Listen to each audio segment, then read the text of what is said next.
TDP అధికార ప్రతినిధి. To start with Vijay Kiran గారు, మొత్తానికి ఏంటంటే మీరు ముందర మేల్కొన్నారు, నష్ట నివారణ చర్యలు చేపట్టారు. కానీ మీ సోషల్ మీడియా ప్లాట్ఫామ్స్లో మాత్రం చెలరేగిపోయి ఒంటి మీద వీరతాళ్ళు వేసుకుని మరి ఇంకా కామెంట్ల వరద అలా వెల్లువ వస్తూనే ఉంది. బాబు గారు చెప్పిన తర్వాత కూడా సంయమనం పాటించకపోవటం వెనక మీ క్యాడర్స్కు ఉన్న ఉద్దేశం ఏంటి? లేకపోతే మీ క్యాడర్స్ని వెనక నుంచి ఎవరైనా ఇంకా నడిపిస్తూనే ఉన్నారా? దీని మీద ఇంకా మాట్లాడండి. మ్యూట్లో ఉన్నారండి, అన్మ్యూట్ చేసుకోండి విజయ్ కిరణ్ గారు.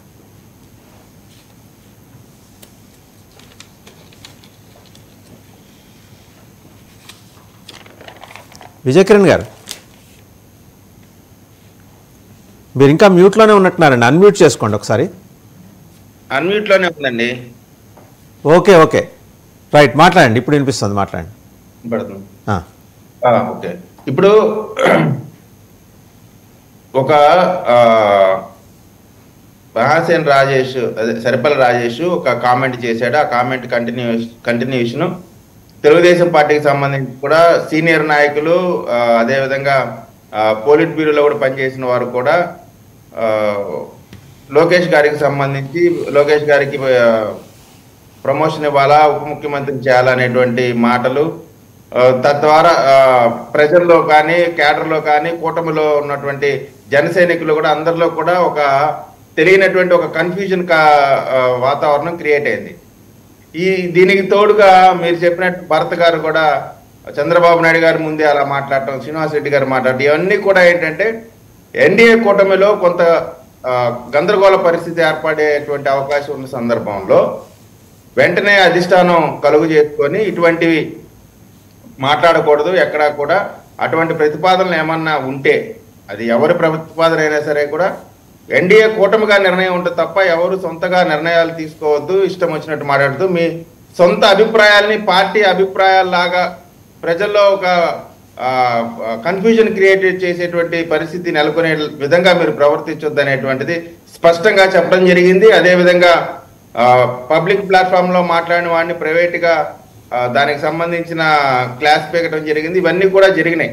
ఇక్కడ ఎవరైతే దుందుడుగ్గా మాట్లాడుతూ ఉన్నారో, బాధ్యత రాహిత్యంగా మాట్లాడుతున్నారో వాళ్ళందరికీ కూడా ఇప్పటికి కూడా వారందరి స్వాభిప్రాయాన్ని, అంటే వారి ఇండివిజువల్ అభిప్రాయాన్ని పార్టీ అభిప్రాయంగా మాట్లాడే వాళ్ళందరికీ కూడా హెచ్చరిక చేసింది. అదేవిధంగా ఈ సందర్భంగా నేను కూడా చెప్తా ఉన్నాను, ఇప్పటికైనా సరే సమన్వయం పాటించండి.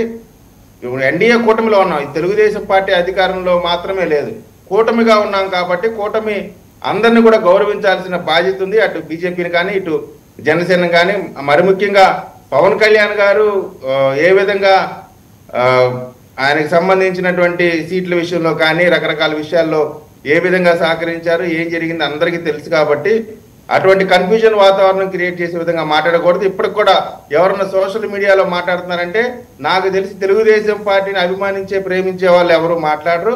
ఎవరన్నా మాట్లాడారంటే ఖచ్చితంగా వారు పార్టీకి సంబంధించిన వారు అయ్యి ఉండరు. ఒకవేళ అయి ఉంటే వారిపైన కఠినంగా చర్యలు తీసుకోవడం జరుగుతుందండి. నారా లోకేష్ కల్టు, అలాగే టీడీపీ ఫ్యాన్స్ అని పేరు పెట్టుకొని వాళ్ళ పేర్లతో సహా పోస్ట్ చేసిన తర్వాత ఆ చేయటం కూడా ఎట్లా అంటే, నీకు దమ్ముందా, నువ్వు వెళ్ళగలవా, ఏది జూరీచి వెళ్ళగలవా, ఇన్వెస్ట్మెంట్ సర్వీస్లో ఒక్క గంట మాట్లాడగలవా, మాట్లాడి ఇలా పెట్టుబడులు తీసుకురాగలవా, ఏంటా నువ్వు చేసేది అనే కామెంట్లు ఏంటండి? వాళ్ళు మీ పార్టీ వాళ్ళు కదా? మీరు బహిష్కరించండి మీ పార్టీ వాళ్ళతో. ఇప్పుడు ఇక్కడ సోషల్ మీడియా అనేది ఒక ఫ్రీ ప్లాట్ఫామ్ అయిపోయింది. మా పేరుతో వేరే వాళ్ళు పెట్టుకొని నేను ఎక్స్పెక్ట్ చేసింది ఇదే మీ దగ్గర నుంచి. ఎంబడే వైసీపీ వాళ్ళు దీని వెనకాల ఉన్నారంటారు. నాకు తెలుసు మీరు ఎంబడే మీ నోటి వచ్చే మాట ఇది. ఎప్పుడు లేరు చెప్పండి, ఎప్పుడు లేరు. వాళ్ళు డైరెక్ట్ గా మీ వాళ్ళేనండి. They are verified Twitter accounts, they are verified accounts of TDP social media platforms, verified. నేను చెప్తానండి సార్, ఒకవేళ మా వాళ్ళు అయి ఉంటే మాత్రం కఠిన చర్యలు ఉంటాయి. కాకపోతే మాత్రం వారిపైన కూడా చర్యలు తీసుకోవాల్సిన బాధ్యత ఉంటుంది. ఎందుకంటే కూటమిలో రకరకాల డిస్టర్బెన్స్ కారణం క్రియేట్ చేస్తున్నారు కాబట్టి వారిపైన కూడా చర్యలు తీసుకోవాలి. తద్వారా మేము కూడా అవసరమైతే కంప్లైంట్ కూడా చేస్తాం. ఎట్టి పరిస్థితుల్లో తెలుగుదేశం అభిమానించేవాడు ఎవడో కూడా ఈ విధమైనటువంటి కామెంట్స్ కానీ ట్వీట్స్ కానీ పెట్టడు. పెట్టిన వాడు మాత్రం ఖచ్చితంగా పార్టీ నుంచి తీవ్రమైనటువంటి చర్యలకి సిద్ధపడి ఉండాల్సిందే. జనసేన వాళ్ళు వెంబడ ఏం పెడుతున్నారు, ఓకే మీరు డీసీఎం తీసుకోండి మాకు సీఎం ఇచ్చేయండి, ఎంత అటకారంగా పెడుతున్నారు చూసారా. పార్టీ క్యాడర్ కానీ లీడర్లు కానీ స్పష్టమైనటువంటి జనసేనకు కానీ తెలుగుదేశానికి కానీ బీజేపీ కానీ స్పష్టమైనటువంటి ఆదేశాలు అధిష్టానం నుంచి వచ్చినాయి. ఎవరు కూడా మీ సొంత అభిప్రాయాల్ని పార్టీ అభిప్రాయంగా చెప్పొద్దు, మీరు అటువంటి చర్యలు తీసుకుంటే మాత్రం కఠినంగా మేము వ్యవహరించాల్సి వస్తుందని పార్టీ చెప్పింది. లీడర్ క్యాడర్ ఎవరు కూడా అటువంటి సాహసం చేయరు. ఎవడన్నా అత్యుత్సాహంతో చేస్తే వాటిపైన చర్యలు తీసుకుంటారు. దాంట్లో ఎటువంటి అనుమానాలు. మహాసేన రాజేష్ కంటిన్యూయేషన్ ఇన్ తెలుగుదేశం అనే దానికి సంబంధించి బోల్డైన శశభషలు మీమాంసలు ఉన్నాయి. ఆయన ఉన్నారా లేరా, కాసేపు అధికార ప్రతినిధి అంటారు, కాసేపు తెలుగుదేశం లీడర్ అంటారు, లేదు కాసేపు నేను నా ఇండిపెండెంట్గా నా వాయిస్ నేను వినిపిస్తున్నాను అంటారు. సరే పోనీ ఆయన్ని అలాగా పక్కన పెడితే కడపలో జిల్లా అధ్యక్షుడు శ్రీనివాసరెడ్డి గారు మాట్లాడారు, అది కూడా సీఎం గారి ప్రజెన్స్లో. ఆ నెక్స్ట్ కంటిన్యూయేషను సోమిరెడ్డి చంద్రమోహన్ రెడ్డి గారు, ఆయన ఎంత మరి చాలా పెద్ద లీడర్, నెల్లూరు బ్రూస్లీ అని కూడా అంటుంటారు ఆయన్ని. మరి ఆయన మాట్లాడారు. ఆయన అయిపోయిన తర్వాత టీజీ భరత్ గారు, అది కూడా మళ్ళీ సీఎం గారి ప్రజెన్స్లోనే. ఇది అంతా నామర్దా పార్టీకి తప్పే సార్. ఇప్పుడు ఎవరైనా సరే వాళ్ళ సొంత అభిప్రాయాన్ని ఏ ప్లాట్ఫామ్ మీద మాట్లాడకూడదో ఆ ప్లాట్ఫామ్ మీద మాట్లాడటం తప్పు. సరిపల్లి రాజేష్ మాట్లాడింది, సరిపల్లి రాజేష్ మా పార్టీలో గతంలో ఎమ్మెల్యే అభ్యర్థిగా ప్రకటించిన తర్వాత అది టికెట్ పోయిన తర్వాత ఆయన చేసినటువంటి ప్రకటనలు కొన్ని పార్టీకి కూడా ఇబ్బంది కలిగేటువంటి వచ్చిన సందర్భంగా శుద్ధిమెత్తగా చెప్తా ఉన్నారు. మరీ హద్దు దాటితే సరిపల్లి రాజేష్ ఏందండి, సోమిరెడ్డి గారు ఏంది, ఎవరైనా సరే పార్టీ లైన్ దాటితే ఎవరి మీద అయినా సరే చర్యలు తీసుకుంటారు, అందులో అనుమానమే లేదు. ఇప్పుడు పార్టీలో అందరికి ఒక సొంత అభిప్రాయం ఉంటుంది. నాకు కూడా లోకేష్ గారు భవిష్యత్తు మా పార్టీని లీడ్ చేయాలని, ముఖ్యమంత్రి కావాలని ఉంటది. జనసేన వాళ్ళకు కూడా పవన్ కళ్యాణ్ గారు ముఖ్యమంత్రి కావాలంటది. అది మనం ఆ ఒక కూటమిగా ఉన్నప్పుడు ఆ బాధ్యతలు ఉంటాయి. ఆ పెద్ద నాయకులు దానికి సంబంధించిన నిర్ణయాలు తీసుకుంటారు, చర్చలు జరుపుతారు. కానీ మనం ఏదో సొంతంగా ఏదో మన మెహర్బానీ కోసం ఇచ్చేటువంటి ఈ చర్యలు మాత్రం అధిష్టానం చాలా సీరియస్ గా తీసుకుంటది అనేది మనందరికి కూడా నిన్న అందరికి ఫుల్ వార్నింగ్స్ వచ్చినాయి. చర్యలు తీసుకోవడానికి కూడా వెనకాడరు. ఇది అయిపోయింది. ఇక నుంచి మాత్రం దానికి సంబంధించి ఎవడైనా సరే అతి చేస్తే మాత్రం దానికి సంబంధించినటువంటి చర్యలు కూడా తీవ్రంగా ఉంటాయండి. రైట్. ఒకసారి పెద్దిరెడ్డి రవికిరణ్ గారి దగ్గరికి వెళ్దాం. సార్, టీడీపీ ఒక లిట్మస్ టెస్ట్ పెట్టింది. అంటే మనం గడిచిన 25-30 ఏళ్ళు గమనిస్తూనే వస్తున్నాం ఆ పార్టీ రాజకీయాలు. తప్పేం లేదు, ఒక్కో రాజకీయ పార్టీకి ఒక ఎత్తుగడ ఉంటుంది. అయితే వాళ్ళు స్టాండర్డ్గా ఒకటే ఫార్మాట్లో ఫాలో అవుతున్నారు, మార్చట్లా స్క్రిప్ట్. దాంతో రెండో రోజు తెలిసిపోతుంది దీని వెనకాల ఉంది ఒక ఎత్తుగడతోటి ఇదంతా మాట్లాడుతున్నారని. అది కాస్త బూమరాంగ్ అయింది. ఏమైంది, ఆయన జనసేన లీడరు బయటకు వచ్చేసి ఒక ఆయన రాయల్ కిరణ్ గారు, ఓకే మీరు డీసీఎం తీసుకోండి మాకు సీఎం ఇవ్వండి అని. అక్కడితో ఊరుకోలా. నిన్న డాక్టర్ సంపత్ నాయక్ ఆయన పెద్ద ట్వీట్ పెట్టారు. ట్వీట్ పెట్టి దానికి ఈ క్యాస్ట్ ఫ్లేవర్కి సంబంధించిన అంశం కూడా టచ్ చేశారు. ఏం వేరే కులం వాళ్ళు ముఖ్యమంత్రి ఉద్యోగం చేయకూడదా, మీరే చేయాలా అని చెప్పేసి. సో ఇవే పైగా వీటన్నిటికి తోడు ఆయనకు I have solid information, I spoke to him, I have solid information from BJP head quarters. నేను పేరు చెప్పలేను, అంత ఇన్ఫర్మేషన్ ఉంది. సీఎం మార్పు తథ్యం అని ఘంటాపదంగా చెప్తున్నాడు. సరే, దాని విశ్వసనీయతను నేను క్వశ్చన్ చేయట్లేదు, ఒక్కొక్కరికి ఒక రకమైన అభిప్రాయం ఉంటుంది. బట్ ఇంత కమోషన్కి దారి తీసే విధంగా పరిస్థితులు ఎక్కడ మొదలయ్యాయి ఒకసారి ఆలోచించండి. పవన్ కళ్యాణ్ గారు తిరుపతి దుర్ఘటన గురించి మాట్లాడేసరికి తెలుగుదేశం వాళ్ళకి కోపం వచ్చింది. వెంబడే యువతల నుంచి ఒక చిచ్చుబుడ్డి వెలిగించారు. దాని రవ్వలు మొత్తం రాష్ట్రం మొత్తం దేశం మొత్తం వ్యాపించినాయి. దానితో ఆయన ఎన్టీఆర్ ఘాట్లో ఏం మాట్లాడారు నారా లోకేష్ గారు, ఇది సందర్భం కాదండి అని చెప్పి పక్కకి వెళ్ళిపోయినా పోయేది. అది ఆయన వ్యక్తిగత అభిప్రాయం, మాకు ఆ పార్టీకి సంబంధం లేదనేసి. సో ఇవన్నీ అంటుకున్నాయి ఒక్క దగ్గరగా. బీజేపీ ఎలా చూస్తుందండి? పైగా మీరు మొన్నొచ్చి మీ నాయకుడు ఉండవల్లి నివాసంలో విందు భోజనం ఆరగిస్తూ జగన్మోహన్ రెడ్డి గారి ఇంట్లో గదిలు ఎన్ని ఉన్నాయి, కిటికీ తలుపులు ఎన్ని ఉన్నాయి, ఇవన్నీ ఆరాధీశారట కదా.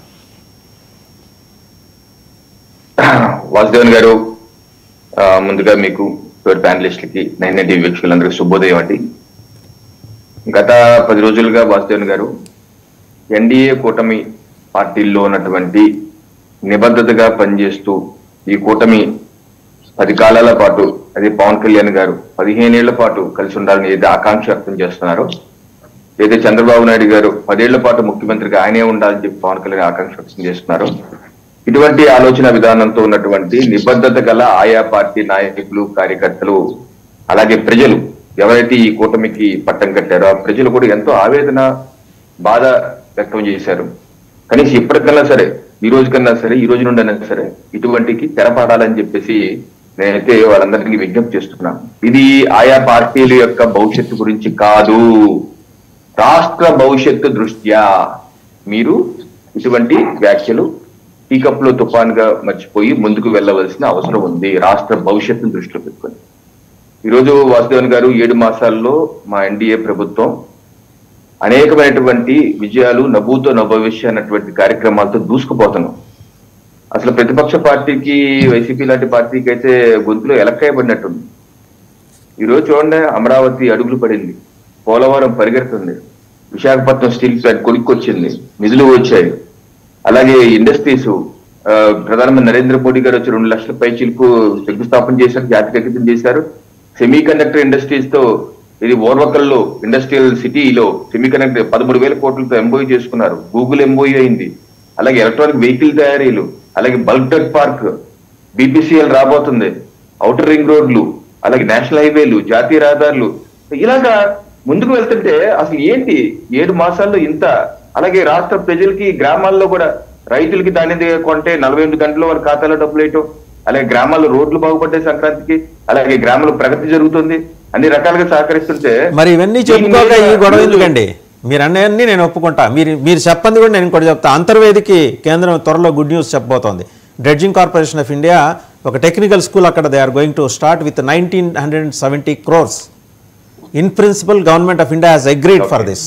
Very good, very good, thank you sir.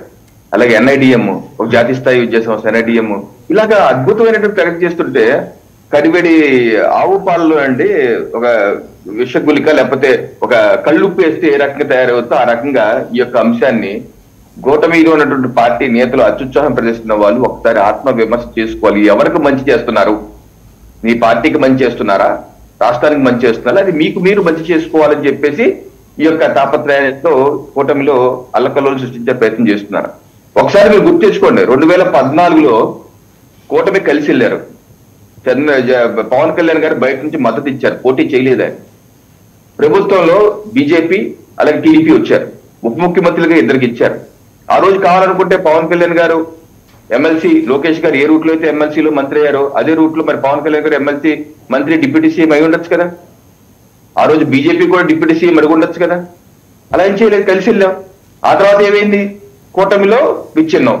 Oh section of media కావచ్చు, రాతలు, రెచ్చగొట్లు ఆ ట్రాప్ లో పడిపోయి మళ్ళీ ప్రత్యేక హోదా అని చెప్పేసి రెచ్చగొట్టేసి, దమ్ముంటే ఆయన వైసీపీ పార్టీ రెచ్చగొట్టేసి మీరు బయటకు వచ్చేయండి అంటే 3 పార్టీలు డివైడ్ అయిపోయి ఒకరి మీద ఒకరు దోషుల్లో దాడుల వరకు వెళ్ళి ఈ 2019 ఎన్నికల్లో ఎవరికి మేలు చేశాం? ఈ 3 పార్టీలు ఎవరు బాగుపడ్డాయా? లోకేష్ గారు ఆయన పోటీ స్థానాల్లో ఓడిపోయారు, పవన్ కళ్యాణ్ 2 స్థానాల్లో ఓడిపోయారు, భారతీయ జనతా పార్టీ 1% ఓటుకుంటూ రాలేదు. రాష్ట్రానికి ఏమైంది? 5 ఏళ్ల పాటు వైసీపీ పరిపాలన, అస్తవ్యస్త పరిపాలన, 10-15 ఏళ్ల పాటు అభివృద్ధి వెనక్కి వెళ్ళిపోయాం. ఏ రకమైనటువంటి దారుణమైన పరిస్థితి నెలకొన్నాయో, ఎవరు లాభపడ్డారు, ఎవరు నష్టపడ్డారు? 2024 ఎన్నికల్లో ముందు ఈ యొక్క 3 పార్టీలు కావటానికి భగీరథ తపస్సు చేయాల్సి వచ్చింది. ఎందుకంటే పార్టీ నాయకులు, కార్యకర్తలు మనోభావాలు దెబ్బతినేసి 2019 ముందు చేసిన వ్యాఖ్యలు, చేసిన గొడవలు, చేసిన దాడులకి కౌండంటే కౌండ్ అన్నారు. కానీ పవన్ కళ్యాణ్ గారు ఒక లైన్ తీసుకున్నారు, కలవాల్సిందే, ప్రభుత్వ వ్యతిరేక ఓటు చేయకూడదు, కలవాలని చెప్పి లైన్ తీసుకున్నారు. అందరిని ఒప్పించారు, అతి వ్యక్తం మీద కలిశారు. ఈ రోజు కలిసిన దానికి ప్రజలు పట్టం కట్టారు. 2014లో పట్టం కట్టారు, మీరు కలిసి ఉన్నాయా అన్నారు. విడిపోతే అదే ప్రజలు చిత్కరించారు. మేము కలిసి ఉన్నామంటే మీరు విడిపోతారా, ఇలా చేస్తారని చెప్పి చిత్కరించారు. అలాగే 2024లో మళ్ళీ కలిసాం, ప్రజల ఆకాంక్షల మీద ప్రజలు ఆశీర్వదించి ముందుకెళ్ళమంటే మనం ఇవన్నీ మర్చిపోయి 4 గోడల మధ్య మాట్లాడుకోవాల్సిన విషయాలు, ఎవరు ముఖ్యమంత్రి అవ్వాలి అది నిర్ణయించేది ఎవరు? ఎన్డీఏ కూటమి పార్టీ అధినేతలు 4 గోడల మధ్య నిర్ణయాలు తీసుకుంటారు, ఆ నిర్ణయాలు ప్రకటిస్తారు. పార్టీ శ్రేణులు, కార్యకర్తలు, నాయకులు శిరసా వహించి ముందుకు వెళ్తారు. 4 గోడల మధ్య ఏదన్నా మాట్లాడుకోండి, 4 కోడల మధ్య మాట్లాడితే ఎలాగా? 4 కోడలకి మీకు తేడా తెలియదా? అలా తెలియకపోతే ఎవరికి నష్టం కలిగిస్తున్నారు? ఈ రోజు వైసీపీ ఛానళ్లు చూడండి, వాళ్ళ పేపర్లు చూడండి, వాళ్ళ యొక్క యూట్యూబర్లు చూడండి, వాళ్ళ యొక్క సోషల్ మీడియా విని చూడండి, ఏ రకంగా మళ్ళీ రెచ్చగొట్టుకొని ఏ రకంగా పండుగ చేసుకుంటున్నారు, విచ్ఛిన్నం అయిపోవాలని కోరుకుంటున్నారు వాళ్ళు. చూసారు 2024 ఎన్నికల ముందు కూడా దత్తపుత్రుడిని రెచ్చగొట్టారు, కలవకూడదని దత్తపుత్రుడు రెచ్చగొట్టారు, అయినా సరే గెలిచారు. ఎన్నికలు అయిపోయిన తర్వాత కూడా మనం చూసాం 2024 ఇప్పుడు ఈయన అసెంబ్లీలో 10 కాలాల పాటు 10 సంవత్సరాలు మీరే ముఖ్యమంత్రిగా ఉండాలంటే వాళ్ళు పాపం వైసీపీ ప్రతినిధులు టీవీ డిబేట్ లో కూడా బాధపడిపోయి ఇలా అయితే పవన్ కళ్యాణ్ గారు ముఖ్యమంత్రి ఎప్పుడు అవుతారు, దేశకి నేత చేసింది మీరే ఆయన్ని, పవన్ కళ్యాణ్ అని ఒక స్ట్రాటజీ ప్రకారం రెచ్చగొడుతున్నారు. ఈ కూటమి మళ్ళీ విచ్ఛిన్నం అయితేనే కానీ 2029లో వాడు మనుగడ ఉండదు. రవికిరణ్ గారు మీరే మాట్లాడండి ఒక చిన్న సబ్మిషన్ మీరే మాట్లాడండి. రవికిరణ్ గారు చిన్న సబ్మిషన్. పక్కనున్న తెలంగాణలో డిప్యూటీ సీఎంగా భట్టి విక్రమార్క పెట్టుకున్నారు. ఏం పంచాయతీ లేదు, ప్రశాంతంగా. అసలు కాంగ్రెస్ పార్టీ అంటే మీరు చాలా తక్కువ చేసి బీలిటిల్ చేసి మాడతారు. వాళ్ళు పద్ధతిగానే చేసుకుంటున్నారు. అక్కడ ఇలాంటి అల్లర్లు ఏం లేవు. మీరు అనొచ్చు వాళ్ళ కూటమి లేదు కదా అని. కూటమి లేకపోయినా అందులో ఇప్పుడు ఎన్నికైన వాళ్ళు ఒక 50 మంది మేము ముఖ్యమంత్రి క్యాండిడేట్స్ అంటారు వాళ్ళు. అయినా కూడా సర్దుకుపోతున్నారు. పక్కన కర్ణాటక చూసాం, సిద్ధరామయ్య, డీకే శివకుమార్. అక్కడ ఈ పంచాయతీ ఏం లేదు. మనకే ఈ ఫెసిలిటీ ఏందండి? ఇంత అనుభవం ఉన్న పార్టీలు రెండు, బీజేపీ ఉంది, టీడీపీ ఉంది. అనుభవం ఉన్న పార్టీల నుండి మీరు నియంత్రించాలి కదా మీ హెడ్ క్వార్టర్స్. ఇలా మనం వచ్చేసి జగన్మోహన్ రెడ్డి ఇంట్లో గదులెన్ని ఉన్నాయి, వాస్తుందా, అక్కడ కొన్న రిషికొండ ప్యాలెస్ రిజిస్ట్రేషన్ అయిందా, ఇలా మాట్లాడేది. నేను అదేంటంటే కర్ణాటకలో ఈ పంచాయతీ ఎందుకు లేదు సార్? బీభత్సంగా ఉంది పంచాయతీ అక్కడ. నువ్వు నేను ఫైటింగ్ లో ఉంది. కానీ నేను అనేది ఏంటంటే మీ ఛానల్ ద్వారా నేను విజ్ఞప్తి చేసి ఇప్పటికన్నా ఆపేయండి. ఓ సెక్షన్ ఆఫ్ మీడియా రెచ్చగొట్టేస్తున్నా, లేకపోతే కొంతమంది నాయకులు ఉన్నాయి, ఆ ట్రాప్ లో పడద్దు. ఆ ట్రాప్ లో పడకుండా రాష్ట్ర అభివృద్ధి దృష్టి మనం ముందుకెళ్ళాలి, కానీ ఇటువంటి అంశాలు కాదు. ఇప్పటికన్నా సరే తేరుకొని చెప్పి నా విజ్ఞప్తి. రైట్. ఒకసారి జ్వాలాపురం శ్రీకాంత్ గారి దగ్గరికి వెళ్ళాం. ఏమండి, మీరు వీళ్ళు అధికారం వచ్చినప్పటి నుంచి మొదటి రోజు నుంచి చేతబడి బాణామతి చిల్లంగి చేయడం మొదలెట్టారు. వీళ్ళు ఇచ్చిన వైపోవాలి. కొన్ని పరిపాలించనియచ్చు కదా వాళ్ళని. ఒక 5 ఏళ్ళు ఏం పోయింది? ఒక 5 ఏళ్ళు మీ నాయకుడు చెప్తుంటారు కదా, అలా కళ్ళు మూసుకొని ధ్యానం చేయండి, 4.5 ఏళ్ళు వెళ్ళిపోతుంది, మళ్ళీ మనం అధికారం. ఆ ధ్యానంలో ఉండొచ్చు కదా. ఎందుకు వీళ్ళు ఇబ్బంది పెడుతున్నారు మీరు ఇలాంటి పిచ్చి రాత్రులు అవన్నీ రాసి రెచ్చగొట్టి? ముందుగా డబ్బు వీక్షకులకి, ప్యానల్లో ఉన్న సభ్యులందరికీ కూడా శుభోదయం. వసుదేవన్ గారు, ఇప్పుడు అందరూ కూడా సభ్యులు పాపం మన కిరణ్ గారు మాట్లాడినా, టీడీపీ సభ్యులు మాట్లాడినా కూడా వాళ్ళే అంటే మేమే మాలో మాట్లాడుకుంటున్నాం అంటున్నారు. పొరపాటున ఇదంతా జగన్ మాట్లాడిచ్చినాడు అనలేదు. సంతోషం నిజంగా, అందరికీ కూడా దానికి ధన్యవాదాలు తెలుపుతున్నా. అంటే ఇదొక్కటి జగనే చేశాడు, జగనే మాట్లాడిచ్చాడు అన్నది మాట్లాడలేదు. కానీ ఇప్పుడు నేను చెప్తున్నా మీకు ముందు నుంచి కూడా దాదాపు 4 నెలల నుంచి కూడా నేను ఎప్పుడు ఏ డిబేట్ లో చెప్పినా నేను ఇదే చెప్పేవాడిని. ఉగాదికి దీనికి ఫుల్ స్టాప్, సంక్రాంతితో స్టార్ట్ అయింది, ఉగాదికి ఎండ్ అవుతుంది అన్నది ప్రతి ఒక్కరికి జనాలకు కూడా తెలిసిండేది. ఇక్కడ చంద్రబాబు గారు మామూలుగా అయితే ఏ విషయం ఏది మాట్లాడాలన్నా చాలా క్లారిటీగా అందరికీ కూడా వారు ఆదేశిస్తుంటాడు. అంటే మంత్రులు ఎక్కడ ఏం మాట్లాడాలి, ఏ డయాస్ మీద మాట్లాడాలి అన్నది. చంద్రబాబు గారు దీన్ని ఖండించి, ఎప్పుడు ఖండించి ఉంటే మహాసన రాజేష్ మాట్లాడినప్పుడే పార్టీ వర్గాలతో ఆయన చెప్పకపోయినా నువ్వు మాట్లాడిండేది ఇది తప్పు నాయన, ఇది జరగలేదు, ఇది కూటమి ప్రభుత్వం బాగుంది నడుస్తా ఉంది అని చెప్పించాలి. కానీ ఇది పథకము ప్రకారము శ్రీనివాసరెడ్డితోనైతేనేమి, మరి పిఠాపురము వర్మ గారు కూడా మాట్లాడారు, పిఠాపురం నుంచి వచ్చిన ఆయన కూడా. వీళ్ళందరూ కూడా ఒకరికొకరు మాట్లాడుతూనే వచ్చి చాలా పీక్ స్టేజ్కి వచ్చిన తర్వాత దావోస్ లో ఆ మంత్రి గారు లోకేష్ గారు ఉన్నప్పుడు మన టీజీ భరత్ గారు మాట్లాడాలంటే ఎంత ధైర్యం ఉండాలి. అంటే చిన్న డయాసిల్ మీద ఏం మాట్లాడేది అనేది వారికి అందరికీ తెలియజేస్తారు. దావోస్ లో అంత పెద్ద సభలో టీజీ భరత్ మాట్లాడినారంటే ఇది ప్లాన్ గానే చేయించి మాట్లాడించి ఖండిస్తున్నారు అన్నది కూడా తెలుగుదేశం వర్గాలకు తెలుసు. కానీ అందరికీ తెలుసు ఈ బీజేపీ వాళ్ళకి కావాల్సినది అదే. వీళ్ళు ఎంత కుమ్మలాడుకుంటే తొందరగా అతన్ని దించి పవన్నో లేకుంటే చిరంజీవినో లేకుంటే ఇంకొకరినో చేసి రాష్ట్రం అంతా వీళ్ళు వచ్చే ఎన్నికల్లో వాళ్ళకి ఇంతవరకు స్థానం లేదు ఎక్కడ కూడా. ఏదో తెలుగుదేశం పుణ్యమా జనసేన పుణ్యమా అని చెప్పి వాళ్ళకి రాష్ట్రంలో 1 ఎమ్మెల్యే 2 ఎమ్మెల్యేలు అయ్యే అవకాశం వచ్చింది. దీన్ని పట్టుకొని దేశం మన రాష్ట్రంలో అంతా నిలబడాలా అనేది వాళ్ళు ఆలోచిస్తున్నారు. వాళ్ళకి కావలసినది ఇదే. ఇట్లా విషయాలంతా కూడా మనం చూసుకుంటూ వస్తే దావూస్ సభలో చంద్రబాబు గారు ఒక ఇతంతోనే కాదు, నాకు తెలిసి మన ఈ తెలంగాణ సీఎంతో కూడా ఈ విషయాలు చర్చించి, ఎందుకంటే వారి శక్తిని దాటి మించి వెళ్ళిపోతున్నాయి. అంటే పవన్ కళ్యాణ్ గారు చేస్తున్న దూకుడికి, బీజేపీ చేస్తున్న వారి యొక్క పరిణామాల్లో వారి యొక్క ప్రణాళికలకి ఈయనకి ఇంక పాపం చేత కావడం లేదు. దీన్ని బట్టి చూస్తే ఇది తెలంగాణ సీఎం గారితో కూడా ఈ విషయం చర్చించి వారితో కూడా తగిన ఒకసారి సలహాలు టీజీ భారత్ గారు ఏమన్నారో చూద్దామండి. శ్రీకాంత్ గారు ఒకసారి చూద్దాం. Youth lead the most dynamic youth leader మా నారా లోకేష్ గారు, హైలీ ఎడ్యుకేటెడ్, 175 ఎమ్మెల్యేలు, 25 ఎంపీలు, రాజ్యసభ ఎంపీలలో స్టాన్ఫర్డ్ నుంచి చదివిన వాళ్ళు ఎవరు లేరండి. So very highly educated, so he knows what to do, when to do everything. So perfect blend ఉంది మాకు, ఇట్లా సీనియరు ఇట్లా జూనియరు. వీ హ్యావ్ అంటే లాంగ్ టర్మ్ విజన్ ఒక ఆలోచన చేస్తే ఫ్యూచర్ ఆఫ్ తెలుగుదేశం పార్టీకి ఉంది అని చెప్పేదానికి ఒక క్లారిటీ ఉందన్నమాట మా పార్టీలో. అండ్ నచ్చినా నచ్చకపోయినా ఎవరికైనా ఫ్యూచర్ ఇస్ లోకేష్ గారు. అండ్ కాబోయే ముఖ్యమంత్రి కూడా మన లోకేష్ గారు ఫ్యూచర్లో. The most dynamic youth leader మా నారా లోకేష్ గారు. సో అదండి, ఎవరికి నచ్చినా నచ్చకపోయినా చాలా కేటగిరికల్ గా ఆయన చెప్పారు. ముఖ్యమంత్రి పక్కనే కూర్చున్నారు, ఆయనకి నచ్చినా నచ్చకపోయినా అంటే అది తప్పు కదా. అది ఇదంతా కూడా ఒక డ్రామా మాదిరి నడుస్తుంది. ఒక డ్రామా అంటే మాట్లాడించడము, తిట్టడము. ఇంతవరకు తిట్టిలే, కానీ చంద్రబాబు నాయుడు గారి దగ్గర నుండి ఒక అడుగు ముందుకేయించారు. అంటే డిప్యూటీ సీఎం నుంచి సీఎం కేయించారు. అంతలోపల జనసేన వాళ్ళు ఏం చేశారు? ఉపరాష్ట్రపతి చంద్రబాబు, పవన్ కళ్యాణ్ గారు సీఎం, డిప్యూటీ సీఎం. అప్పుడు ఆయన వదిలిన పదవిని లోకేష్కి ఇచ్చే ఏర్పాటు చేస్తున్నారు. అంటే ఇదంతా కూడా ఒక పెద్ద డ్రామా మాదిరి. ఇది కావాల్సినది కూడా అంత బీజేపీ వాళ్ళకు ఇదే కావాలి. కానీ ఇక్కడంతా కూడా మన కిరణ్ రాయల్తో మన పవన్ కళ్యాణ్ గారు కూడా ఖండించే ఏర్పాటు చేశారు. పవన్ కళ్యాణ్ గారు మనకి ఇంతకుముందు మన కిరణ్ గారు మాట్లాడుతూ దేశము చాలా అభివృద్ధి పథంలో పరిగెత్తిపోతా ఉందన్నారు. సూపర్ 6 పక్కన పెట్టి ఈ సూపర్ మ్యాన్లకు అందరికీ పదవుల కోసము కుమ్ములాటలో ఉంది మీ కూటమి. ఇంకా ఏదో చాలా అంట, అంత ఎంత పరిగెత్తిపోతా ఉందంట. ఆ పరిగెత్తిపోవటంలో ఈ కుమ్ములాటలు ఆపుకోండి.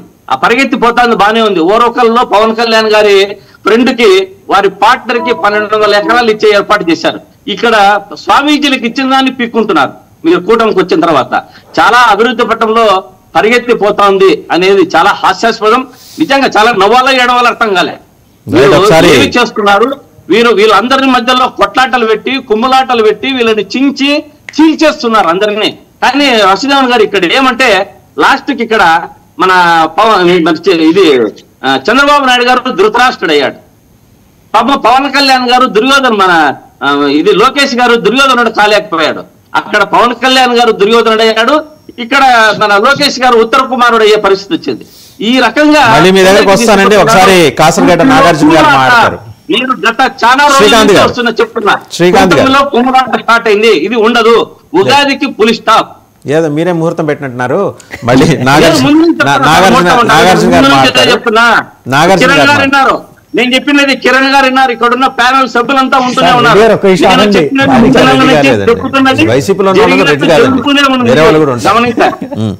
సరే, నాగార్జున గారు మాట్లాడతారు. సార్, ఇందాక వైసీపీ అధికార ప్రతినిధి మాట్లాడుతా ఆయన ఏమన్నారంటే, పవన్ కళ్యాణ్ గారు వాడి వదిలేసిన ఉప ముఖ్యమంత్రి నారా లోకేష్ గారికి ఇస్తారని చెప్పి ఒక భాష మాట్లాడారండి. అంత చిన్న చూపు అవసరం లేదు సార్. ఉప ముఖ్యమంత్రి పదవికి అంత చిన్న చూపు అవసరంలా. అలా అనుకుంటే నారా చంద్రబాబు నాయుడు గారు ఇంతకుముందు వాడి వదిలేసిన ముఖ్యమంత్రి పదవి మీ అన్న తీసుకున్నాడు. దాని గురించి కూడా చెప్తే ఇంకా బాగుంటుంది. మనం మాట్లాడే భాషను బట్టి అవతలని ఎలా చూస్తున్నాం అనేది కూడా ప్రజలు అర్థం చేసుకుంటారు. మేము వైసీపీ లాగా ధృతరాష్ట్రం దుర్యోధనం అని చెప్పమండి. కూటమి ప్రభుత్వం అంటే నారా చంద్రబాబు నాయుడు గారు కానీ పవన్ కళ్యాణ్ కానీ రామలక్ష్మణలా కలిసి ఉండాలని మేము కోరుకుంటాం.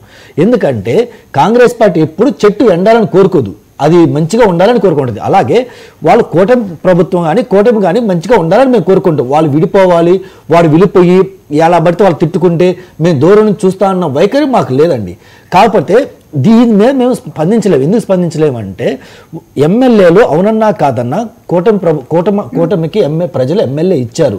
ముఖ్యమంత్రి ఎవరైందని పవన్ కళ్యాణ్ గారు కానీ నారా చంద్రబాబు నాయుడు గారు వాళ్ళు కూర్చొని ఎవరికి ముఖ్యమంత్రి కావాలి, ఎవరు ఉప ముఖ్యమంత్రి కావాలి వాళ్ళు తేల్చుకుంటారు. అది మనం చెప్పేది కాదు. కాకపోతే ప్రజలు ఏం కోరుకుంటున్నారని నేను చెప్పగలను సార్. మీ ఆధ్వర్యంలో ప్రజలు ఏం కోరుకుంటున్నారంటే జగన్మోహన్ రెడ్డి గారి పాలన మాకొద్దు అన్నప్పుడు ఆల్టర్నేటివ్గా ఎవరు చూసారంటే ఓకే కూటమికి ఒక అవకాశం ఇద్దాం, ఇంతకుముందు బాబు గారికి కానీ ఎక్స్పీరియన్స్ ఉంది, ఒక్కసారి అవకాశం ఇస్తే ఆయన ప్రజలకు మంచి చేస్తారని చెప్పి ప్రజలు భావించి వాళ్ళకి ఇచ్చేస్తారు. అంతేగాని మాకు ముఖ్యమంత్రి కావాలి, ఉప ముఖ్యమంత్రి కావాలి, వీళ్ళ కొట్లాడుకోవడానికి ఇవ్వలేదు సార్. వాళ్ళు ఏం కోరుకున్నారు, మాకు మంచి రోడ్లు కావాలి, మంచి ఎడ్యుకేషన్ కావాలి, హెల్త్కి అసలు మరీ దారుణంగా ప్రశ్న అండి. అది కాంగ్రెస్ పార్టీగా మీరు 7 నెలల వ్యవధిలో సరే వాళ్ళు అడిగినా అడగకపోయినా సూపర్ 6కి సంబంధించిన ప్రశ్నలు ఉత్పన్నం కాకుండా ఇలాంటి డైవర్షన్ పాలిటిక్స్ చేస్తుందని ఒక అభిప్రాయం అయితే జనంలో ఉంది. వైసీపీ సంగతి పక్కన పెట్టండి, అవి మాట్లాడకుండా ఇవన్నీ ఎందుకు మాట్లాడుతున్నారు సార్? ఇవి ఎందుకు మాట్లాడుతున్నా అంటే సార్ జనరల్గా చాలామంది ఇందాక సోమారెడ్డి గారు చెప్పారు, నాకు తెలిసి టీడీపీ గవర్నమెంట్ ఫామ్ చేసిన ప్రతిసారి ఆయనకి మినిస్టర్ వచ్చింది సార్. ఈ సరిపల్లి రాజేష్ గారు అంటే ఆయన ఈజ్ రియల్ ఫైటర్, నాకు బాగా తెలుసు. అతను వదిలేసాను, మేబీ పొరపాట్లు ఏమన్నా నూరుతులు ఉండొచ్చు కూడా, అది వదిలేసండి.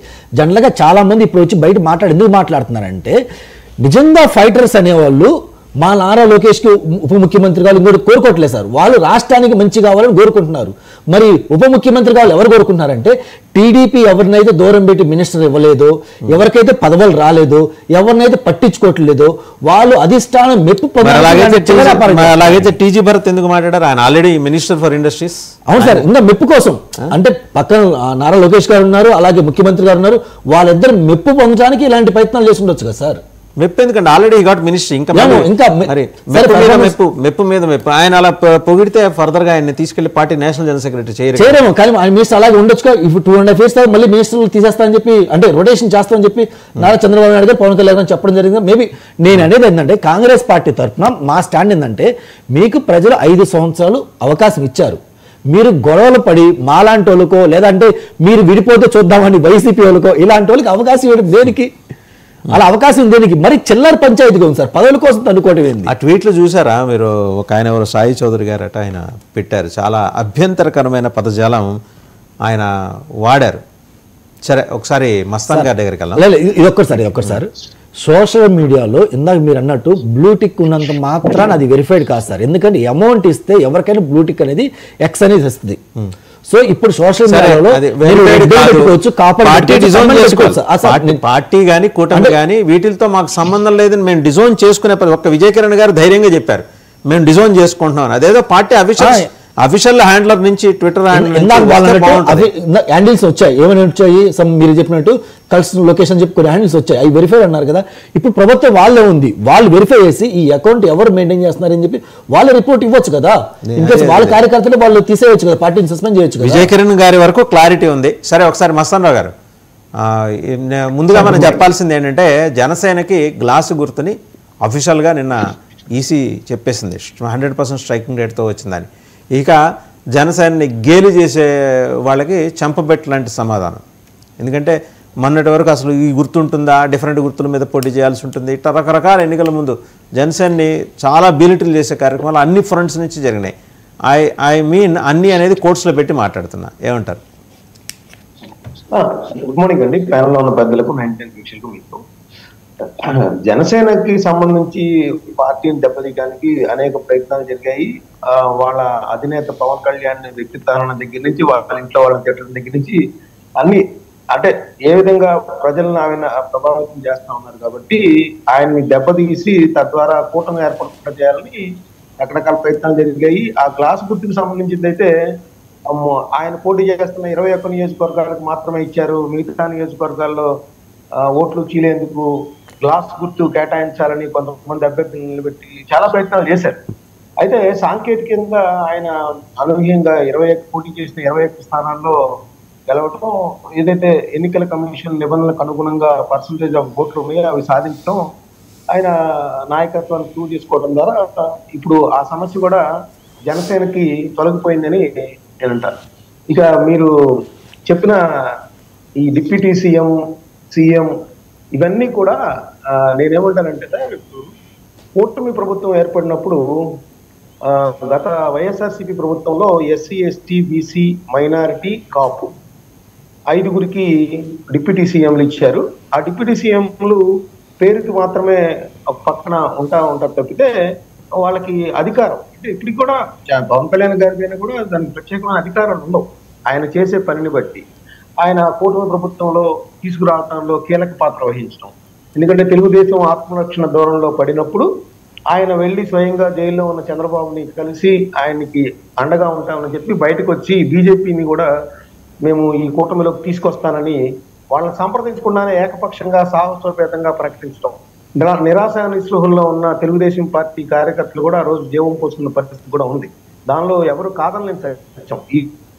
ఈ రోజు పవన్ కళ్యాణ్ గారు వేరే మంత్రిత్వ శాఖల్లో లేకపోతే ప్రభుత్వంలో ఉన్న లోపాలను ప్రజలు ఏదైతే అనుకుంటా ఉన్నారో వాటిని తన ప్రశ్నల ద్వారా ప్రభుత్వంలోనే విపక్షంగా వ్యవహరిస్తూ, అదేవిధంగా అవసరమైన సందర్భాల్లో ప్రభుత్వానికి ఎక్కడైనా ఇబ్బంది కలిగితే ఆ భారాన్ని కానీ ఆ యొక్క నష్ట నివారణ చర్యల్ని కానీ ఆయనే సూచించుకుంటూ ముందుకు వెళ్తున్న పరిస్థితి కూడా ఉంది. అందుకనే కూటమి ప్రభుత్వం కూడా వాటిని అంగీకరిస్తా ఉంది. ఎందుకంటే పవన్ కళ్యాణ్ గారు ఇట్లా జోక్యం చేసుకుంటున్నారు అనే ఎక్కడ వివాదంగా మారలేదు. అనిత గారి మీద అన్నప్పుడు కానీ, లేదంటే ఆయన వాళ్ళ పార్టీ మంత్రిత్వ శాఖ అయిన సివిల్ సప్లైకి సంబంధించి సీజ్ షిప్ వ్యవహారంలో కానీ, లేదంటే దేవాదాయ శాఖ మంత్రి ఇనిషియేటివ్ గా తీసుకోవాల్సిన విషయంలో తొక్కిసలాట విషయంలో తిరుపతి ఆయనే స్వయంగా వెళ్ళి క్షమాపణ చెప్పడం కానీ, అంటే ప్రభుత్వం ఎక్కడైతే అక్కడ ఎంపీడీఓకి సంబంధించి ఒక ఉద్యోగులు ఆత్మరక్షణ అంటే ఒకటి మస్తాన్ గారు ఆయన క్షమాపణ అడగటం అనేది తెలుగుదేశాన్ని ఏమైనా తీవ్ర మనోవేదనకు గురి చేసింది. ఇదేంటి మన కూటమిలో ఉంటూ మనల్ని ఈయన క్వశ్చన్ చేస్తున్నాడు, అందులో భాగంగానే ఈ స్ట్రాటజీ తోటి ఆయన్ని కొట్టాలని చూసారా? అలాంటి అభిప్రాయం అయితే చాలా మందికి ఉంది. అది కూడా కరెక్టే అండి, మీరన్నది కూడా కరెక్టే. అయితే తెలుగుదేశం పార్టీలో అత్యధికులు ఆ విధంగా భావించారు. ఇదేంటి ఈయన క్షమాపణ చెప్పడం, ఆయన పార్టీ తరఫున చెప్పలేదండి. లోకేష్ గారు కూడా కొంత మరి ఆయనకు సమాచార లోపం ఉందో నాకు తెలియదు, కానీ ఆయన ప్రభుత్వం తరఫున బాధ్యత తీసుకుంటున్నాం, ప్రభుత్వం తరఫున క్షమాపణ చెప్తున్నాం అనేది ఆయన స్వయంగా అందరి ముందు మీడియా ముందే ప్రకటించిన పరిస్థితి కూడా ఉంది. ఆ సందర్భంలో ఆయన తన అభిమానులు గొడవ చేస్తున్నా కూడా ఆయన నివారించిన పరిస్థితి. ఇక్కడ ఇంకోటి కూడా చెప్తానండి, ఆయన పిఠాపురంలో కానీ లేకపోతే మన్యంలో కానీ సీఎం అని తన అభిమానులు అరుస్తా ఉంటే, బాబు మన కూటమిలో ఉన్నాము, నాకు ఇప్పటికే డిప్యూటీ ముఖ్యమంత్రి ఇచ్చారు, సీఎం అనేది అది కుదరని పని, మీరు ఎక్కువగా దాని గురించి నినాదాలు కూడా చేయండి అని చాలా సార్లు నివారించిన పరిస్థితి. సో వేరే ఇక్కడ డిప్యూటీ సీఎం విషయంలో నిజానికి నిన్న దావోస్ లో లోకేష్ గారు కూడా స్పందించారండి. అందరూ చూశారో లేదో, లోకేష్ గారిని ఒక ప్రెస్ రిపోర్టర్ దావోస్ లో నిన్న అడిగారు, ఏమంటే డిప్యూటీ సీఎం నినాదం వస్తుంది, మిమ్మల్ని డిప్యూటీ సీఎం చేయాలని మీ పార్టీ వాళ్ళు కోరుకుంటున్నారంటే, నాకు ఆల్రెడీ ఆంధ్రప్రదేశ్ లో ఏదైతే ఒక మంచి శాఖ ఉందో విద్యాశాఖకి సంబంధించి అటు సాంకేతిక విద్యాశాఖ, ఉన్నత విద్యాశాఖ, ప్రాథమిక విద్యాశాఖ అన్ని ఇచ్చారు, దానికి సంబంధించి సంస్కరణలో బాటలో పెడుతూ నేను ముందుకు వెళ్తున్నాను, కూటమి ప్రభుత్వం కూడా అన్ని విషయాల్లో ముందంజలో ఉంది, నేను అట్లాంటి ఆలోచనలు పెట్టుకోవట్లేదు అనేది చాలా స్పష్టంగా చెప్పారు. అంటే ఇదే విషయాన్ని ఆయన మహాసేన రాజేష్ డిమాండ్ కానీ, లేదంటే శ్రీనివాసరెడ్డి గారు కడపలో ఉన్నప్పుడు చెప్పినప్పుడు కానీ ఆయన ఒక స్పష్టమైన ప్రకటన చేస్తుంటే ఒక వైఎస్ఆర్సీపీకి లేకపోతే వాళ్ళ సోషల్ మీడియాకి పని ఉండే అవకాశం ఉండేది కాదు. ఇప్పుడు ఏమవుతుందంటే వాళ్ళ సోషల్ మీడియా వచ్చేసేసి వాళ్ళు ఉధృతంగా పెట్టడం, లేకపోతే వాళ్ళని అన్నగానే ఇప్పుడు కూటమిని విచ్ఛిన్నం చేయడానికి అనేక ప్రయత్నాలు జరుగుతూ ఉంటాయి. దానిలో ఎందుకంటే స్మూత్ గా వెళ్తా ఉంది, 164 స్థానాలు ఉంది, అసలు వైఎస్ఆర్సీపీ ఓడిపోవడానికి కూడా జనసేన ప్రధాన కారణం కాబట్టి ఈ జనసేనలో నుంచి ఒక డిమాండ్ వస్తా ఉంది కాబట్టి ఇట్లా సీఎం అంటే జనసేనలో ఏమన్నా వైసీపీ కోర్టులు పనిచేస్తున్నారా అంటే ఉండొచ్చండి కొంతమంది. అంటే నేను అనేది ఏంటంటే ఇప్పుడు పవన్ కళ్యాణ్ గారు తన పార్టీని నడిపేటప్పుడు చాలా క్రమశిక్షణాయుతంగా నడుపుతుంటారనేది ఉన్నారు. నాకు గుంటూరుకు సంబంధించిన ఒక అధికార ప్రతినిధి ఎక్సీడ్ అయి మాట్లాడితే ఆమెని ఆపేశారు, టీవీ డిబేట్లకి వెళ్తాం ఆపేశారు. అదేవిధంగా మొన్న పెనమలూరుకు సంబంధించి ఆయన ఏదో సైకిల్ స్టాండ్ పెట్టుకున్నాడు కోడి పందాల దగ్గర ఉంటే ఆయన కూడా నియోజకవర్గ ఇన్ఛార్జి బాధ్యతను తప్పించేశారు. సో అంత సీరియస్ గా ఉంటాయి యాక్షన్స్. సో అలాంటి సందర్భంలో అలా సాహసిస్తున్నారంటే, అయితే నాకు అర్థం కాదు ఏంటంటే తెలంగాణలో సంపత్ నాయక్ గారు సీఎం కావాలనేది పెట్టడం కూడా కొద్దిగా విచిత్రంగా ఉంది. అంటే ఆయన అభిమానాన్ని చాటుకోవచ్చు కానీ మరి ఆయన్ని కూడా అలా ప్రేరేపించింది. అంటే ఒక పక్కన తెలుగుదేశం పార్టీ నాయకుల్లో నుంచి పిఠాపురం నుంచి ఎన్నికైన వర్మ గారు చాలా సీరియస్ గా దాని మీద కామెంట్ చేయటం, అటు భరత్ గారు అలా చేయటం, ఇవన్నీ కూడా చూసిన నేపథ్యంలో వాళ్ళు కూడా అది ఎక్కడ దాకా వెళ్ళిపోయిందంటే, అంటే చంద్రబాబు నాయుడు గారు ఎందుకు స్పందించాల్సి వచ్చిందంటే అది అసలు ఎక్కడికో వెళ్ళిపోయి అసలు పవన్ కళ్యాణ్ సీఎం అయితే బాగుండనే ఒక చర్చ ఇప్పుడు ఎవరు వాళ్ళు యూట్యూబ్ లో మైకులు పట్టుకుని వెళ్తారు కాబట్టి ప్రజల దగ్గరికి వెళ్ళిపోవటం, అసలు పవన్ కళ్యాణ్ అయితే సొంతంగా పార్టీ పెట్టాడు, 2 సార్లు మద్దతు ఇచ్చాడు, ఆయన నిస్వార్థంగా పనిచేస్తున్నాడు, ఆయన డబ్బులే ప్రజలకు ఖర్చు పెడుతున్నాడు కాబట్టి ఆయన సీఎం. మీరు అన్నది రూల్ అవుట్ చేశారులేండి. ఎవరు తెలుగుదేశం ఆయన ఎవరో పోస్ట్ పెట్టారు, నీకు దమ్ముందా, నువ్వు ఇన్వెస్ట్మెంట్ సదస్సుకి వెళ్ళి నువ్వు తీసుకురాగలవా, గంట వాళ్ళతో కూర్చొని మాట్లాడగలవా? This is the language they have used. అంటే ఒకటండి, వాళ్ళ మీద ఇంతవరకు ఎలాంటి చర్యలు లేవు.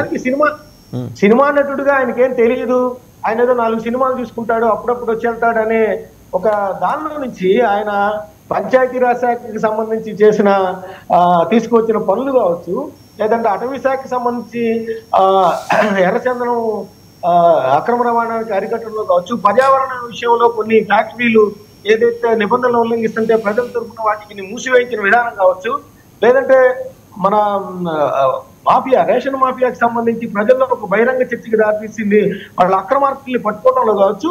సో తనదైన శైలిలో పరిపాలన విధానంలో ముందుకు వెళ్తూ ఉన్నారు. అటు కేంద్ర మంత్రుల దగ్గర నుంచి కూడా నిధులు తేవడంలో ఆయనదైన శైలిలో ఆయనకు ఉన్న పలుకుబడిని వినియోగించుకుంటా ఉన్నారు. పక్క రాష్ట్రంలో ఉన్న ప్రచారంలోకి వెళ్తారు. అంటే బిజీగా ప్రజలతో మమేకం అవుతున్న తీరు ఇప్పుడు ప్రజల్లో చర్చనీయాంశమైంది. అంటే తెలుగుదేశం పార్టీలో నాయకులు కూడా ఇప్పుడు ఆత్మరక్షణలో పడ్డారు. అనవసరంగా ఈ డిప్యూటీ సీఎం అనే ఒక నినాదం తీసుకొచ్చామా, ఇది అనవసరంగా చర్చకి దారితీసి అదేదో పవన్ కళ్యాణ్ సీఎం కావాలనే ఒక డిమాండ్ కొత్తగా తెరపైకి వచ్చింది. ప్రజల్లో చర్చ అదే ఎట్ట తయారైందంటే కొండనాలికి మందేస్తే ఉన్ననాలికి ఊడిపోయినట్టు పరిస్థితి వచ్చింది ఇవాళ తెలుగుదేశం పార్టీకి. అందుకనే ఆ డామేజ్ కంట్రోల్ ఎక్సర్సైజ్ లోకి దిగారు. ఒకసారి విజయ్ కిరణ్ గారి దగ్గరికి వెళ్ళామండి. విజయ్ కిరణ్ గారు, రామతీర్థంలో రాముల వారి విగ్రహం తల నరికిన వ్యక్తికి సీఎం సహాయ నిధి నుంచి 5 లక్షల రూపాయలు ఇవ్వటం ఏంటి? అతను ఏటు అట. ఇది వీళ్ళు హియర్సే కాదు, నేరుగా మండలిలో విపక్ష నేత బొత్స సత్యనారాయణ గారు ప్రశ్నించారు. సార్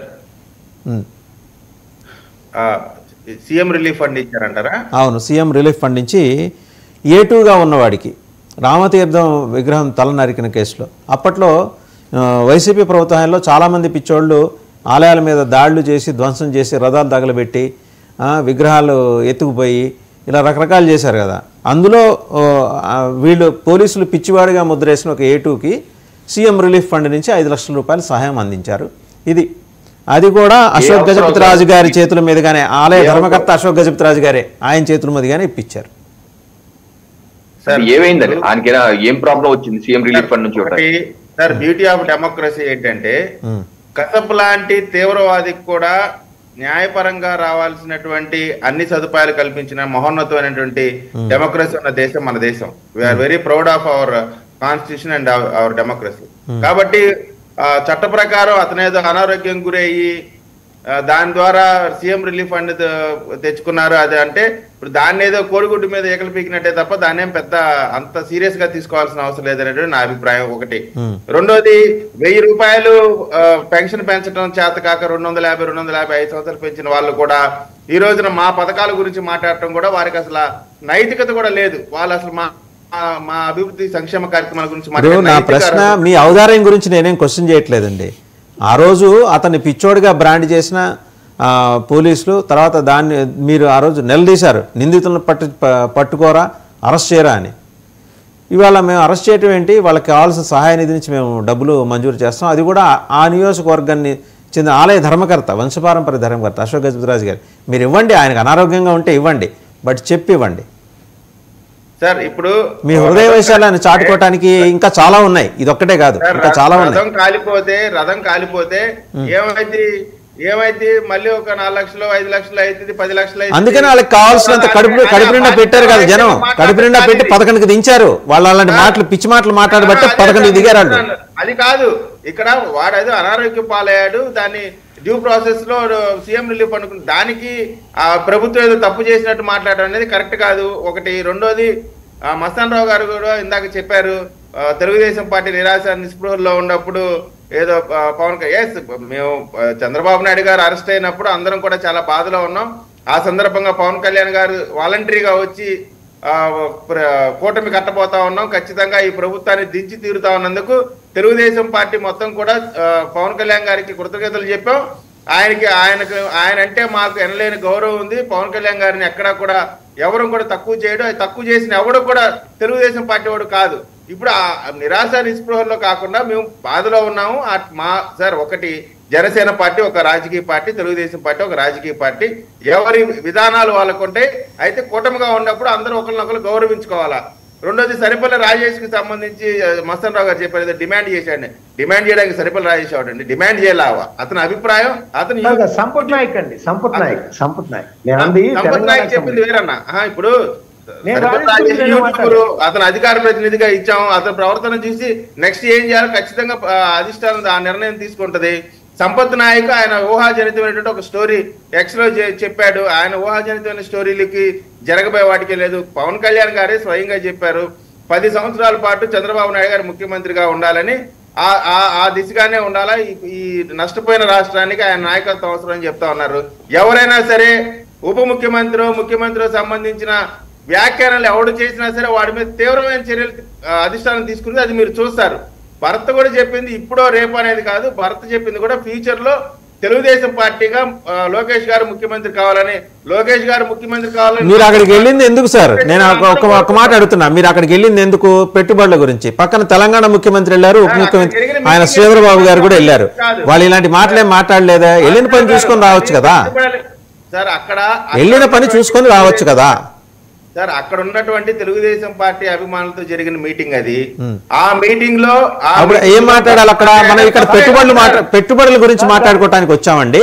ఇవన్నీ మనం తర్వాత మాట్లాడుకుందాం. హుందాగా అనేస్తే అయిపోయేది కదా సార్. అతను మాట్లాడటం తప్పు కాబట్టే కదా చంద్రబాబు నాయుడు గారు మందలిచ్చింది.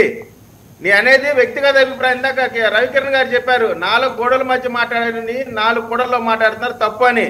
దాన్ని అందరం కట్టుబడి ఉన్నాం. అట్లా మాట్లాడడం తప్పనే మాట అందరం ఏకీభవిస్తున్నాం. అధిష్టానం కూడా ఒప్పుకుంటా ఉంది. ఇవాళ రాజేష్ చెప్పాడనో ఇంకోటి చెప్పాడనో నిర్ణయాలు జరగవు. ఉమ్మడి నిర్ణయాలే జరుగుతాయి. అది కూడా కూటమి నిర్ణయాలు జరుగుతాయి. నాయకత్వ నిర్ణయాలు తీసుకుంటే మధ్యలో ఎవడో సాయి అనేవాడు సార్ మీరు అతను ఎవడో అసభ్యకరంగా పెట్టారని చెప్తున్నారు. దయచేసి నాకు షేర్ చేయండి. దానికి సంబంధించి కూడా నేను ఖచ్చితంగా కంప్లైంట్ ఇస్తాను. అతను నిజంగా పవన్ కళ్యాణ్ గారి గురించి మాట్లాడి ఎవడైనా మా పార్టీ అయినా ఏ పార్టీ వాడైనా సరే పవన్ కళ్యాణ్ గారి గురించి అగౌరవంగా మాట్లాడితే మాత్రం కఠిన చర్యలు తీసుకోవాల్సిన అవసరం ఉంది. తీసుకొని తీరతాం. అది మీరు చూస్తారు. విజయ్ కిరణ్ గారు నేను ఓపెన్ గా అప్రిషియేట్ చేస్తున్నాను. ఎందుకంటే ఇంతవరకు ఇంత ధైర్యంగా నేరుగా వచ్చి మాట్లాడుతున్నారు ఆయన. I really appreciate. నేను అది చెప్తా ఉన్నా. I really appreciate. ఎందుకంటే నేను గత 4 రోజులుగా డిబేట్లకు వెళ్తున్న సందర్భం ఏ టీడీపీ ప్రతినిధి విజయ్ కిరణ్ గారు మాట్లాడినటువంటి నిష్కర్షగా అవసరమైతే మహాసేన రాజేష్ నాకే మొహమాటం లేదండి. ఆయన చప్పట్లు కొట్టి నేను అప్రిషియేట్ చేస్తాను అన్న చెప్పారు.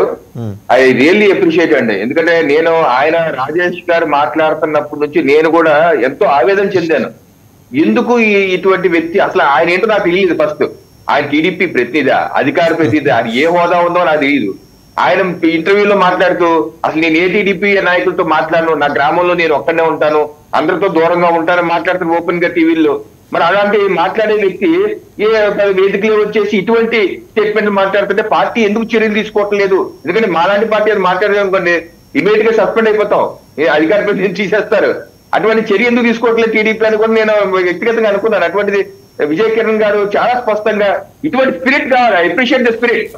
ఇటువంటి స్పిరిట్ ఉంటేనే ఎన్డీఏ కూటమి నిలబడటమే కాదు, కూటమికి అవసరమే కాదు, ఇది రాష్ట్ర అవసరం. ఇది the need of the hour. రాష్ట్రానికి అవసరం. ఈ కూటమి 10 కాలాల పాటు ఉండాలి. 15 ఏళ్ల పాటు కూటమి ఉన్న పవన్ కళ్యాణ్ చెప్తే భారతీయ జనతా పార్టీ ఇలా కట్టుబడి ఉన్నాం. నేను విచారణలో మరోసారి రిక్వెస్ట్ చేస్తాను ఈ పార్టీ యొక్క అగ్రనేతల్ని, అలాగే విఘ్న నాయకుల్ని, కార్యకర్తలు కూడా ఇది మీరు గుర్తెరిగి ఏదైతే మనకి కూటమిని విచ్ఛిన్నం చేయటానికి రకరకాల ముసుగుల్లో వస్తారు. సొంత పార్టీ ముసుగుల్లో వస్తారు, శ్రేయబుల్లాసి ముసుగుల్లో వస్తారు, ఓపెన్ గా వైసీపీ వస్తుంది. ఎందుకంటే ప్రతిపక్ష పార్టీకి వాళ్ళ పని అయితే ఈరోజు వైసీపీ ప్రతినిధి మాటలు కానీ లేక వాళ్ళ ఛానల్గా చూడండి, వాళ్ళు వెయిటింగ్ ఎప్పుడు విడిపోతే వీళ్ళందరూ వెయిటింగ్. బీజేపీ అలా చేసేస్తుంది, బీజేపీ పవన్ కళ్యాణ్ చేయాలి, ఎంతనే చిచ్చు అనమాట. చిచ్చు చేసే కార్యక్రమం ఎవరు రెచ్చిపోవద్దు. ఇటువంటి వాటికి దూరంగా ఉంది. ఆ ట్రాప్ లో పడద్దు. మనం 2019 ముందు ట్రాప్ లో పడ్డాము, వైసీపీ పార్టీ సక్సెస్ అయ్యింది. ఇదే ప్రధానమంత్రి నరేంద్ర మోదీ గారు చెప్పారు కూడా పార్లమెంట్ లో, नायडू जी आप వైసీపీ के ट्रैप में जा रहे हो, मत जाना, मैंने बोला है, लेकिन वो सुना नहीं అన్నారు. అటువంటి ట్రాప్లు ఉంటాయి. ఒకసారి ఫైనల్ గా జ్వాలాపురం శ్రీకాంత్ గారు, జ్వాలాపురం శ్రీకాంత్ గారు, మీరు ఇంకా ట్రాపులు ఆపటం, ట్రాపులు వేయటం మానేసి మీరు ఆ ధ్యానంలో ఉండొచ్చు కదా 4.5 ఏళ్ళు. చేసుకుంటే మళ్ళీ నెక్స్ట్ మీకు నమ్మకం ఉంది కదా, అందరూ కళ్ళు మూసుకోండి, 4 నెలలు ఇట్లా కలిసిపోతాయి, మనం పవర్లోకి వస్తాం. ఇప్పుడు రాష్ట్రంలో కేంద్రంలో కాంగ్రెస్ వేరే, బీజేపీ వేరే, కానీ రాష్ట్రంలో కాంగ్రెస్ కూటమి అంతా ఒకటే విధంగా పనిచేస్తుంది. మన సభ్యుడు మాట్లాడుతుంటే చాలా హాస్యాస్పదంగా ఉంది. కాకపోతే ఒకటే, కూటమి కొట్లాడుకోవాలా మేము విడిపోవాలా అని ముందు నుంచి చెప్పడంలే, పని చేయండి అయ్యా బాబు. ఆ సూపర్ 6 చెప్పినారు, దాన్ని అమలు పరచండి. ఎందుకు మీలో మీరు కుమ్ములాడుకుంటా ఉంటారు అని అడుగుతున్నాం. అదొకటి. ఉన్నాయా నువ్వు జ్ఞానం ఉందా నీకు? నేను మాట్లాడేటప్పుడు మాట్లాడతావు, నిన్నంతా మాట్లాడు. బుద్ధి ఉందా నీకు? కొంచెంసేపు ఆగు, కొంచెంసేపు నీకు కొంచెంసేపు ఆగు నువ్వు. నీకు టైం ఇచ్చినప్పుడు మాట్లాడు. నువ్వు ఎందుకు అనవసరంగా వదిలే ఎందుకు కుదిరించుకొని కొంచెం కూడా జ్ఞానం లేకుండా జ్ఞానం కూడా మాట్లాడా నువ్వు మాట్లాడినప్పుడు నువ్వు ఛాన్స్ తీసుకో. నువ్వు జ్ఞానం లేకుండా మాట్లాడుతావు.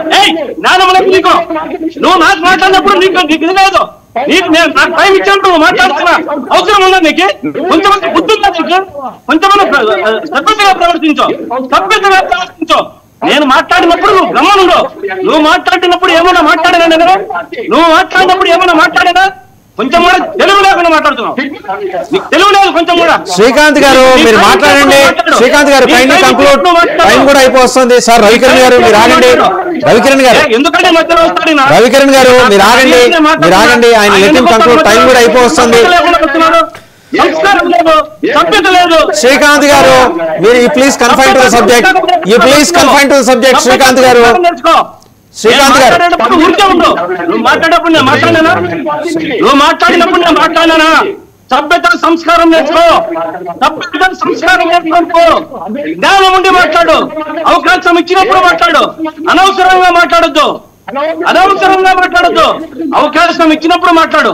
నీ అవకాశాన్ని నువ్వు తీసుకో. మీరు మాట్లాడండి. Don't confront. శ్రీకాంత్ గారు సమయం పూర్తిగా వస్తుంది. మీరు మాట్లాడండి. సార్ రవికిరణ్ గారు ప్లీజ్ కామ్ డౌన్. మీరు మాట్లాడండి ప్లీజ్. మీరు కంక్లూడ్ చేయండి. ఒకటి, టీడీపీ గాని కూటమి ప్రభుత్వం గాని ఇక్కడ రాష్ట్రంలో కేంద్రంతో కలిసింది. మాకేం అభ్యంతరం లేదు. మీరు అమలు పరుస్తామని చెప్పినవన్నీ సూపర్ 6లను అమలు పరచండి. మీలో మీరు కొట్లాడొద్దండి. పదవుల కోసం కుమ్ములాడొద్దండి. ప్రజల కోసం పాటుపడండి అని చెప్తున్నాం మేము. అది వదిలిపెట్టి 24 గంటలు మీ సూపర్ 6లు అని పక్కన వదిలిపెట్టేసి సూపర్ మ్యాన్లకు అందరికీ పదవులు కాపాడుకుంటా. ఇంకొకటి తెలుగుదేశం సభ్యుడు మాట్లాడుతూ అతనికి 5 లక్షల రూపాయలు ఇవ్వడం అనేది చాలా నిజంగా వారు పక్కన కేసు పెట్టినది వాళ్ళే. ఆ ప్రభుత్వంలో కేసు పెట్టినది ఆ A2 మీద వాళ్లే పెట్టారు. కానీ ఈ రోజు అనవసరంగా వాళ్ళకి డబ్బులకు 5 లక్షల రూపాయలు ఇస్తూ బాగలేకుంటే ఆదుకోండి. ఎవ్వరూ వద్దని చెప్పడం లేదు. కానీ మీరు పక్క నుండి హిందుత్వాన్ని, ఆ రాముల వారి తలను నరికిన వాడిని తీసుకొని వచ్చి పక్కన నిలబెట్టుకొని వస్తే అది మీరు చేసినట్టే. అది మీరు చేయించారన్నదే ప్రజల్లో అంతా వస్తుంది. మీరు చేయించి మీరే కేసు పెట్టారు.